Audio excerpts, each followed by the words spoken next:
दोस्तों नमस्कार।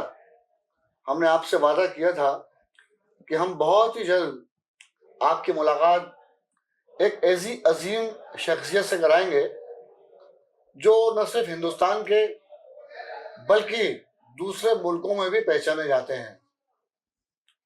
बहुत नाम कमाया है उन्होंने। आप सोच रहे होंगे कि कौन है। आपने बरेली का नाम सुना होगा।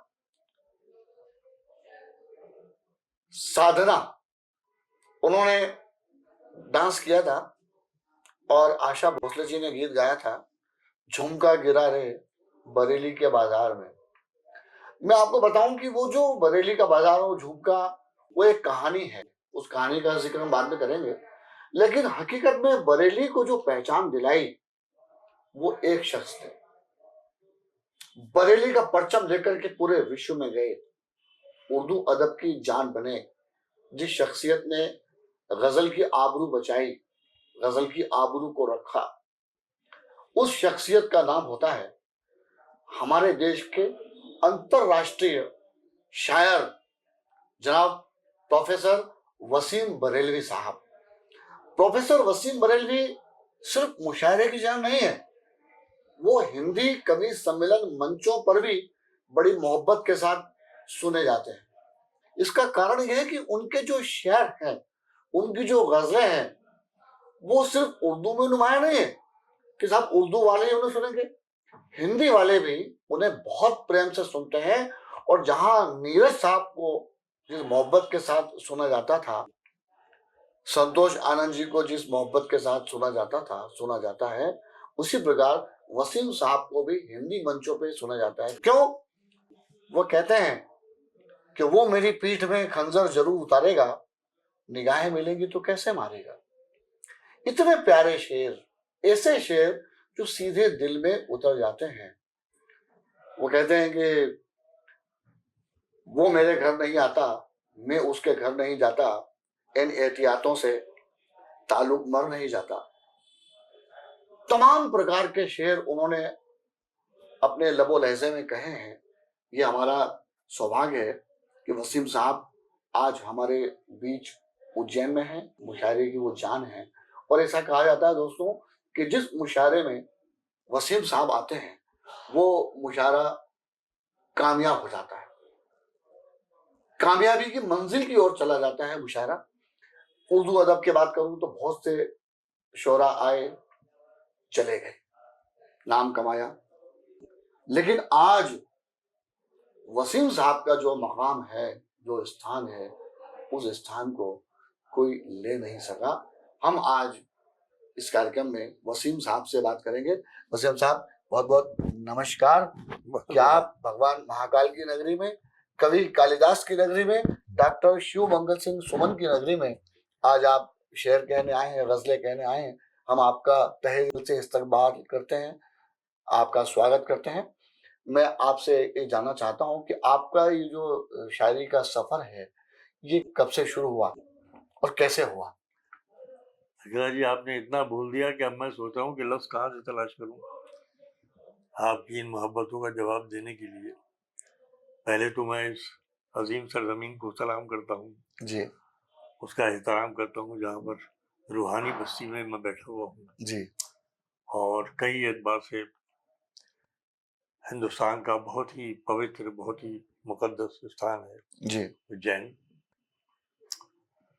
यहाँ बहुत पहले आता रहा मुशायरों में, जी लेकिन जब कुछ सालों से इधर आना नहीं हुआ, यहाँ बड़े प्रोग्राम भी नहीं हुए। जी लेकिन आज हूँ और आप तशरीफ लाए हैं, तो आपका शुक्रिया कि आपने मुझे लोगों से रूबरू होने का मौका निकाला। जी और आपने फरमाया कि असल में वो तो बड़ी लंबी कहानी है, जी वो किताबों में है, रिसर्च स्कॉलर्स ने अपने तरीके से उसको पेश किया है, लेकिन मुख्तसरन क्योंकि ये आपके चैनल का मामला है, तो जाहिर है कि शायरी मुझे विरसे में मिली थी। जी मेरे वालिद साहब हज़रत नसीम मुरादाबादी साहब खुद शायर थे, अगरचे वो एक जागीरदार ख़ानदान से ताल्लुक़ रखते थे, मगर उस वक्त जायदादें वगैरह गंवा दी थी।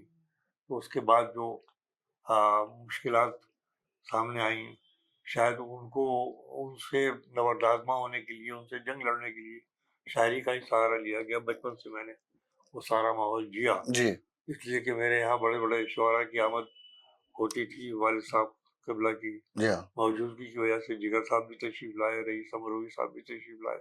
उस ज़माने के जी हाँ बड़े शुअरा तशरीफ लाते तो ज़ाहिर है कि बचपन में हम लोग चाय पेश किया करते थे, अंदर से नाश्ता घर से आ रहा है वो पेश किया करते थे, पान गिलोरियाँ। तो वो सब चीज़ें बचपन से देखी, सुन रहे हैं, उनकी गुफ्तगू सुन रहे हैं। कभी-कभी ऐसा भी होता था किला साहब कि कोई लफ्ज़ मुँह से निकला, गलत निकल गया, उसका उच्चारण सही नहीं हुआ, तलफ़्फ़ुज़ सही नहीं हुआ, तो अरे मियाँ क्या वालिद साहब की नाक कटवाएँगे, क्या बोल रहे हैं आप? अच्छा अच्छा तो ये तरबियती जो एक माहौल था, जिसने ज़ुबान से जोड़ा, अदब से जोड़ा, तो ये माहौल यूँ समझिए कि बहुत काम आया आगे चल के। अब तो दुनिया ही बदल गई है। मैं जी हाँ अपने आज से 75 साल पहले की बातें कर रहा हूँ, जब 7-8 साल की उम्र हुआ करती थी।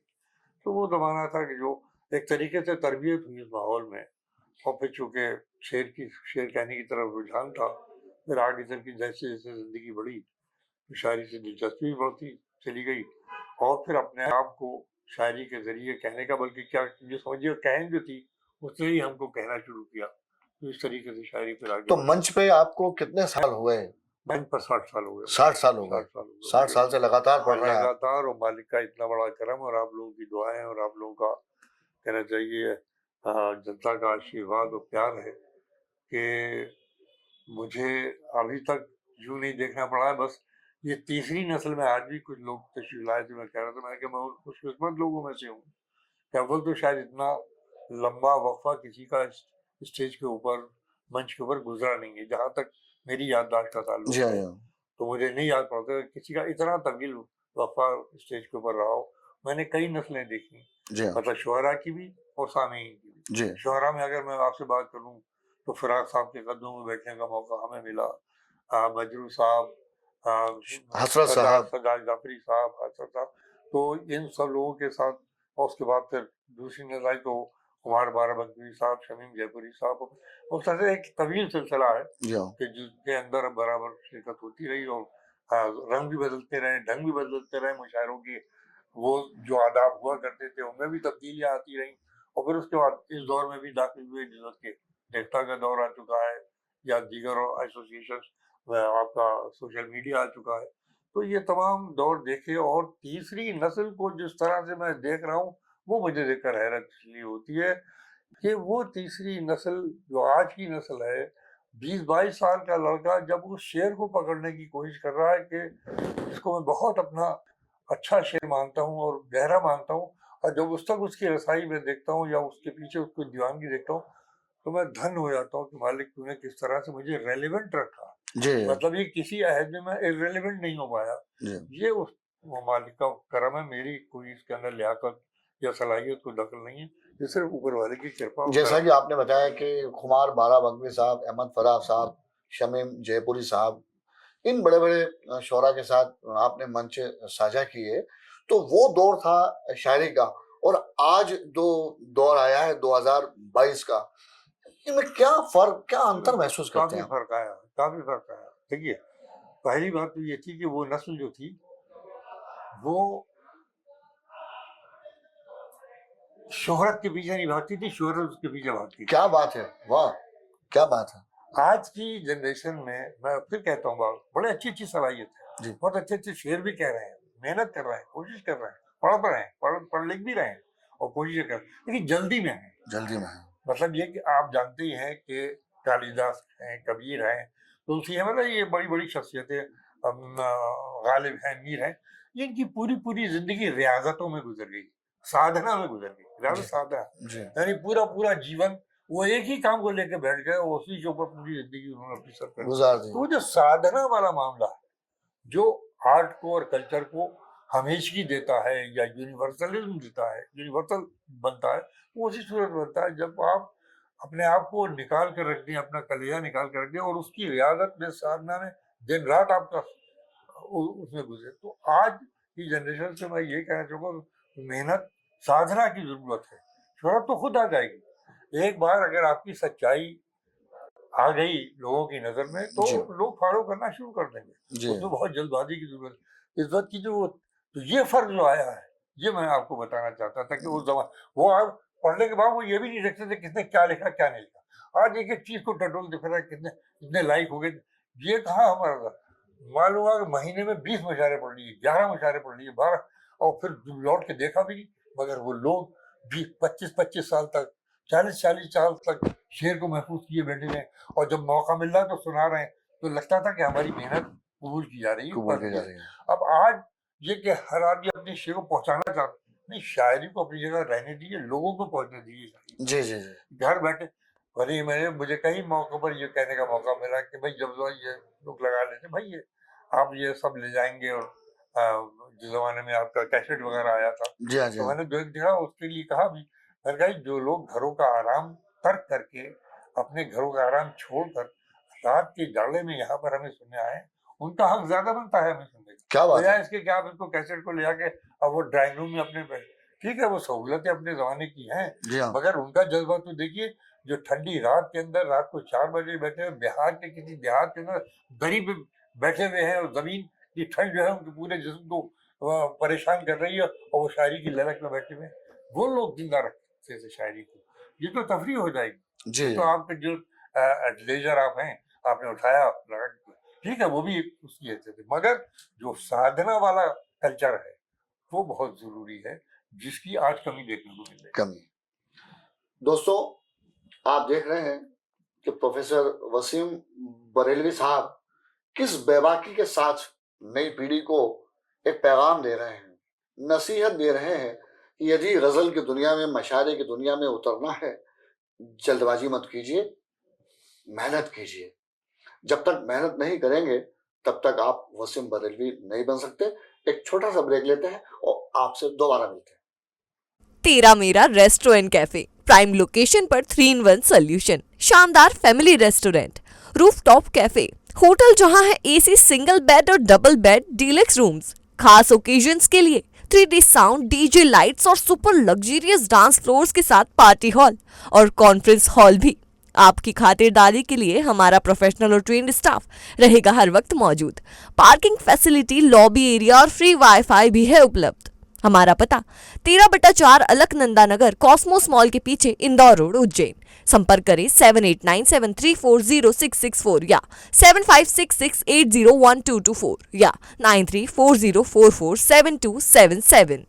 दोस्तों नमस्कार, मैं नरेंद्र सिंह अकेला एक बार फिर मुखातिब हूँ उस अजीम शख्सियत से जिसका नाम है प्रोफेसर वसीम बरेलवी। वसीम साहब के बारे में क्या कहा जाए। मैं अपने लबो लहजे में या मेरे अल्फाज में मैं यही कहूंगा कि बहुत शोहरत पाई है वसीम ने, गजल की आबरू बचाई है वसीम ने। आज गजल का जो आप रूप देख रहे हैं, जो बदला हुआ स्वरूप है, उसमें बहुत ज्यादा जो योगदान है वो वसीम साहब का है। इनको पढ़ करके, इनको सुन करके लोग शायर बन रहे हैं। हम भी उनमें से एक हैं। ऐसा नहीं है कि हम उनसे अलग हैं।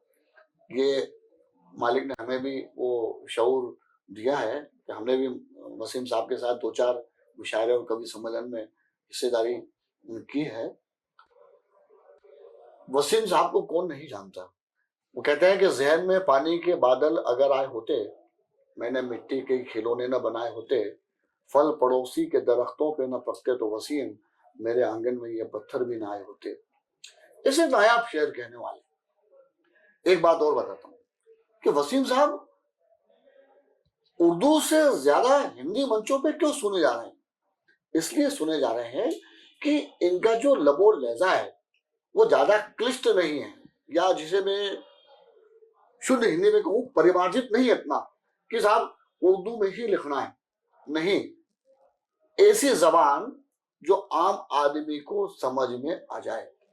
वही बात, वही प्रश्न मैं वसीम साहब से करने वाला हूं कि साहब आप उर्दू तो ठीक है, आप प्रोफेसर हैं, बचपन से आपको शायरी का वो माहौल मिला है ना, तो आप हिंदी मंचों पे जो आप छाए हुए हैं पिछले 60 साल से, उसका कारण क्या है।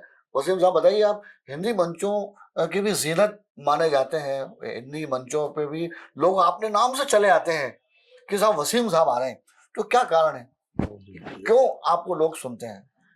ये तो खैर वही बताएंगे जो सुनने आते हैं, लेकिन जहाँ तक आपने सवाल किया उस सवाल बहुत बारीक है जी और बहुत अच्छा है सवाल। जी दरअसल क्या है कि मैं अगर इसको थोड़े उससे बयान करूँ आपको, जी हाँ जी हाँ किसी के घर में आग लगी जी हाँ रात के 3 बजे, जी हाँ वो जब पहला रिएक्शन मालूम होगा घर में आग लग गई तो भागेगा, जी तो वो क्या ये कहता है वो भागेगा मान्यवर बाहर पधारिए, मेरा घर जल रहा है। अग्निकुल हुआ जा रहा है, या ये कह के भागेगा हुजूर तशरीफ लाइए, किबला तशरीफ लाइए, मेरा खाना नजर आतिश हुआ जा रहा है, जी हाँ क्या कहता है वो भागेगा, हाँ, दौड़ो बचाओ, मेरा घर जल रहा है। ये वो भाषा है, ये वो भाषा। हर दौर में भाषा के 3 स्वरूप होते हैं। आतिश का मतलब भी आग होता है। 3 स्वरूप होते हैं। एक वो होता है जो लाइब्रेरीज की होती है, जो क्रिटिक्स की होती है, जो विद्वान इस्तेमाल करते हैं। एक वो होता है भाषा का स्वरूप जिसमें आप सब्जी खरीदते हैं, दाल चावल खरीदते हैं, सबके रक्षा बुलाते हैं, इससे बात करते हैं। इन दोनों का बैलेंस जो होता है वो क्रिएटिव आर्ट होता है। अच्छा, क्रिएटिव आर्ट जो होता है वो ना वो जुबान हो सकता है जो लाइब्रेरी की है, और ना वो जुबान हो सकता है जो सड़क के ऊपर आप सब्जी लेते हुए। क्या बात है, वाह। इन दोनों का जो इत्र है अच्छा, वो शायरी क्रिएटिविटी का होता है, और वो क्रिएटिविटी जितनी जीवन से जुड़ी हुई होगी उतनी ही उसकी अपील होगी। जी जब तक आप किसी एहसास को जिएंगे नहीं, आप उसे व्यक्त नहीं कर सकते। इसीलिए मैं कहता हूँ, अभी इंडिया टुडे में मेरा इंटरव्यू, मैंने उसमें ये कहा, मैंने कहा मैंने कुछ नहीं कहा, कहन ने मुझे कहा है। जी जी जी मैं अपने आप नहीं कह, मुझसे जो कहलवाया जा रहा है वो मैं कह रहा हूँ। जी हाँ यानी मैं क्रिएटर हूँ ही नहीं, जी हाँ बल्कि जो कुछ आ रहा है वो कहलवाया जा रहा है। कोई अंदर से कहीं कहलवा रही है वो मैं कह रहा हूँ, और नतीजा ये होता है कि उसके अंदर सिंपलिसिटी तो अपनी जगह पर है। वो तो मैंने इसलिए बताया कि जिसके दिल में आग लगी हुई है वो पहली जुबान बोलेगा, जिसके में मोहब्बत की आग हो, जो हम किसी चीज का किसी भी चीज अंदर की का आग। कोई भी जज्बा है, वो जज्बा जब व्यक्त करेगा तो उसका जो पहला, अब उसके अंदर तराश खराश होती है, ऐसा नहीं वही लोग चले, हाँ उसमें बदलाव भी होता है, इधर बदलाव होता है, मगर कुल मिलाकर वही जुबान निकल कर आती है जिसके अंदर के आप अपने एहसासात को इस तरीके से पहुंचा सके कि लोगों से कनेक्टिविटी हुआ। कनेक्टिविटी हो। यानी ये कि अगर मैंने कोई ऐसी बात कही है कि जो सर से ऊंची चली गई, अच्छा उसके अंदर नतीजा ये हुआ कि मेरे खराइन सही नहीं होंगे, मतलब सजेस्टिवनेस, आपकी जो शायरी की सजेस्टिवनेस है वो इतनी कहना चाहिए सटीक होना चाहिए कि उसके अंदर शायरी का मेयार भी बरकरार रहे और सामने की समझ में भी आ जाए। समझ में आया। तो अब इस कोशिश में ये देखिए, जहाँ तक वाचक परंपरा है, जहाँ तक शेर पढ़ने की, ये दुनिया की किसी जुबान के पास हिंदी और उर्दू के अलावा नहीं। नहीं, सही बात है। सब किताबों में पढ़ी जाती है। किताबों में आप जो भी लिख रहे हैं, अब आप उसमें फलसफे लिखिए, या जज्बाती शायरी कीजिए, या समाजी शायरी कीजिए, या इनकलाबी शायरी कीजिए, या मतलब जंगी मराज़े बयान की, वो आपकी अपनी अपनी अपनी अपनी आपकी अपनी खयाल हो सकती है, आपकी अपनी जिम्मेदारी हो सकती है। लेकिन हिंदुस्तान एक ऐसा मुल्क है जिसके पास ट्रेडिशन है कविता को पहुंचाने का लोगों को, और ये ट्रेडिशन जो है, ये मैं नहीं कहता हूँ कि पूरी तरह से अदबी सब उसके अंदर होता है जो मंच पड़ा जाता है। इसके लिए मैं आपसे 2 बातें कहना चाहूंगा कि जहाँ मंच ही कविता और शायरी के अंदर कुछ मेयार से गिरी हुई चीज हो सकती है, वो अदब के मेयार में पूरी ना उतरती हो, अगर वहां पर 80% 85% ऐसा हिस्सा है उसका, तो माफ कीजिएगा, जर्नल जो रिसाले छपते हैं अदब के नाम पे, साहित्य के नाम पर, और जनाबिल छापते हैं नाम का, उनके अंदर भी 80% कलाम जो होता है वो होता है जो कर दिया जाना चाहिए। जैसे आपने एक शेर कहा कि वो झूठ बोल रहा था बड़े सलीके से, मैं एतबार न करता तो और क्या करता। ये जबान देखिए आप। मैं वसीम साहब आपसे जानना चाहता हूं कि गजल को आपने जिया और लोगों को जीना सिखाया, बीच में गजल को इस तरह से बिगाड़ दिया गया कि गजल में अंग्रेजी के अल्फाज का जो इस्तेमाल किया गया, क्या आप इसको मतलब सही मानते हैं कि गजल को इस तरह से देखिए कुछ ऐसा हुआ हर हर हर 20 साल बाद, 15 साल बाद, 18 साल के बाद हमेशा ये होता है कि कुछ तजर्बे किए जाते हैं। अच्छा तो तजर्बे जो है वो हैत के एतबार से नज़्मों के अंदर भी किए गए हैं, और गजल में चूंकि ज्यादा गुंजाइश नहीं थी, ये ज्यादा गजल में देखिए ना, गजल आपकी मीर और गालिब की गजल आई, उसके बाद आपके आपने देखा कि आपकी तरक्की पसंद गजल भी आई, तरक्की पसंद शायरी भी, उसके बाद जदीद गजल भी आई, तो उसके अंदर आई तब्दीलियां, लेकिन वो तब्दीलियां जो थी वो उतनी ही रह गई जितनी एक्सेप्टेबल हुई, बाकी मुस्तक। अब जैसे अंग्रेजी के अल्फाज की बात आप कह रहे हैं, वो जिन लोगों ने इस्तेमाल किए और उनको उन्होंने अपने जो भी सिंबॉलिक तरीके इख्तियार किए, लेकिन उसको उसको पसंद नहीं किया गया, उसको मतलब ये कि एक्सेप्ट नहीं किया गया। लोगों ने स्वीकार तो नहीं क्या किया। होता है कि आप शायद तजर्बे करता है क्रिएटिव राइटर, आपने देखा होगा जैसे अफसानों के अंदर एब्स्ट्रैक्ट अफसाना कोई कहानी का प्लॉट ही नहीं मालूम हो रहा, ये भी हुई, तो कहानियां भी लिखी गई। तो तख्लीकी अदब में सृजन के जितना भी आपका साहित्य है उसके अंदर तजर्बे होते रहे, मगर उन तजुर्बों को वक्त ही बता देता है कि ये बाकी रहेंगे, ये बाकी नहीं रहेंगे। तो यहाँ तो उन्होंने दम खुद तोड़ दिया।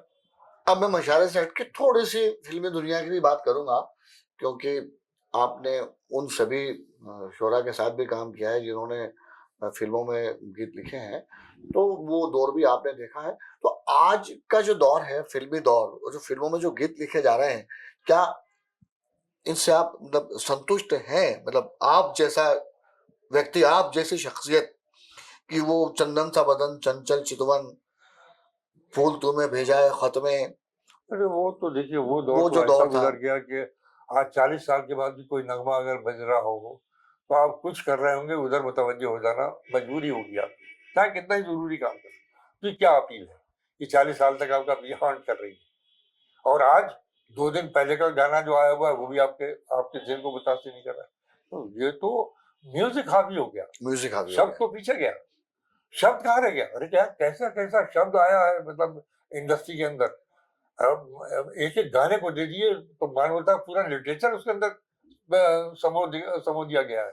मतलब ऐसे ऐसे गाने गाने शायर लिखे की हैं, नज़में उठा लीजिए, हमको शकील साहब को डाल लीजिए शरीफ जी को देखिए, इन लोगों ने लिटरेचर बयान किया, मगर उस वक्त शब्द की कीमत थी। कीमत थी। अब आज तो ये होता है कि वो सब जैसा कि मुझे मालूम है, मुझे क्रिटिसाइज करना नहीं चाहिए इसलिए कि वो मेरी फील्ड नहीं है और ना मुझे उसके अंदर बोलना चाहिए, लेकिन जब आप कह रहे हैं तो उसके अंदर जैसा मुझे बताया जाता है कि म्यूजिक के सारे नोट्स जो है वो जमा करके रख दिए जाते हैं, उनको यहाँ लगाया, तो वो जो रियाजत होती थी, जहाँ मेरी मानो बड़े गुलाम अली खान से गवाने के लिए मुझे याद है ना पसीने आ गए थे साहब को। तो वो जो आर्ट के पीछे, आर्ट के प्रति कमिटमेंट था बनाने वालों का और उसमें काम करने वालों का, वो उसमें तो फर्क आया। आज के मशारे और कवि सम्मेलन में एक नई परंपरा शुरू हो गई है, आप भी जानते हैं, मुझे पता नहीं कि आप तक वो बात कहाँ तक पहुंची है, कि तू मुझे बुला और मैं तुझे बुलाऊं। हर शायर, हर कवि इस पीड़ा को भुगत रहा है। क्या कहना चाहेंगे इसके बाद? सवाल बहुत खराब है, लेकिन ये सच्चाई से लबरेज है। इस वक्त मैं जिस उम्र को पहुंचा हुआ हूँ और जो मेरा सब लोग इज्जत और एहतराम करते हैं, उसका तकाजा ये है कि मैं इस मौजूद के ऊपर कुछ बोलना नहीं चाहूँगा। ये नहीं, देखिए आपकी बात इसलिए अलग है क्योंकि मैंने आपसे शुरुआत में ही अपने दर्शकों को बता दिया था कि आप मुशायरों की जीनत हैं, आप मुशायरों की जान हैं। वो कहते हैं ना कि 52 पत्तों में एक तुरुप का इक्का होता है, तो आप मुशायरे के वो तुरुप के इक्के हैं कि आपको तो बुलाना लोगों की मजबूरी है, क्योंकि तो आपके नाम से लोग आते हैं। नहीं, ये तो आज की बात हुई अकेला साहब, तो पूरी जिंदगी 60 बरस की जिंदगी मामूली नहीं है। नहीं, बिल्कुल मामूली नहीं साहब। एक तहरीर कोई दिखा दे, कान पकड़ के कह रहा हूँ, जिसके अंदर हुस्न तलब जी, यानी ये भी ख्वाहिश की और हमें बुला लीजिए, या हुस्न तलब होता है सजेशन भी, तो एक तहरीर दिखा दे तो उसे कलम उठा के रख दूंगा। जी जी, ऐसा नहीं है, लोगों को अपने ऊपर एतमाद होना चाहिए, और ये सब चीजें बहुत वक्ती हैं। अगर कोई ये कारोबार कर रहा है, जैसा कि आप बता रहे हैं, मैं तो उनको जिक्र में भी नहीं लाना चाहता, ना मैं उसके ऊपर राय दूंगा, लेकिन अगर कोई ऐसा कर रहा है तो उसको मेरी मुअद्दिबाना दरख्वास्त भी है, गुजारिश भी है, नसीहत भी है कि ज्यादा तवज्जो अपने फन पे दी जानी क्या चाहिए, बात है, जिसकी और जो मुकद्दर है शोहरत वो घर बैठे पहुंचेगी। वाह वाह, जो शोहरत मुकद्दर है वो घर बैठे, मकबूलियत घर बैठे, ये ऊपर वाले का निजाम है, ये मेरे और आपका नहीं है कि मैं आपको यहाँ पहुंचा दूं। आप कितनी जनाबिली, मेरे सामने वो मिसालें मौजूद है कि हिंदुस्तान के मशाही शोहरा उन्होंने अपनी औलाद को, अपनी बेटे को प्रमोट करने के लिए बड़ी बड़ी कोशिशें की, और मेरी नॉलेज में है, नाम बिल्कुल नहीं लूंगा मैं, ये और उन्होंने जनाबिली यहाँ पहुंचाया वहां, लेकिन 2-3 मुशावरों के बाद फायदा फिर खत्म। वही रहा कि जिसके लिए मैशर बदायूं ने कहा कि जिस दिए में जान होगी वो दिया रह जाएगा। क्या बात है। मैं चाहूंगा कि दो मिसरे या एक गजल का मतला या एक शेर, जो भी आप हमारे उज्जैन के आवाम के लिए जो कुछ कहना चाहें, सब मुंतजिर हैं आपको सुनने के लिए। मैं क्या सुनाऊं? अच्छा, मैं सुनाता हूँ। मोहब्बत में बुरी नीयत से कुछ सोचा नहीं जाता। क्या बात है, मोहब्बत में बुरी नीयत से कुछ सोचा नहीं जाता। मोहब्बत में बुरी नीयत से कुछ सोचा नहीं जाता, कहा जाता है उसको बेवफा समझा नहीं जाता। हाँ, क्या कहने, क्या कहने, मोहब्बत में बुरी नीयत से कुछ सोचा नहीं जाता, कहा जाता है उसको बेवफा समझा नहीं जाता।